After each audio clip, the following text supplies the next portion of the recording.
Palembang tuh selalu ada aja ya tempat nongkrong yang bikin penasaran. Jadi kemarin kita main ke kedai Nyobes di dapur lapangan Jalan Dembang Lebar Daun. Tempatnya cozy banget, adem, cocok buat nongkrong sore sampai malam dengan view danau yang cakep banget. Mereka buka dari jam 2 siang sampai 11 malam. Menunya di sini juga variatif. Aku cobain nasi goreng spesial Nyobes dan kue tiaunya. Nah, biar makin enak, aku taburin pakai bon cabai level 15 yang original. Pedasnya langsung nendang, bikin makin nagih.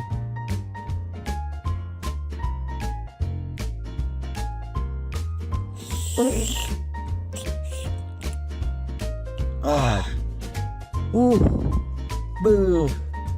Terus ada juga menu minuman yang seger-seger. Yang aku suka di sini tuh view danaunya cakep banget, parkirannya luas, dan vibes-nya tuh dapat banget buat nongkrong bareng temen. Jadi kalau kalian lagi cari tempat makan plus nongkrong di Palembang, langsung aja ke kedai Nyobes dapur lapangan Demang Lebar Daun. Jadi tunggu apa lagi? Save sekarang dan jangan lupa mampir.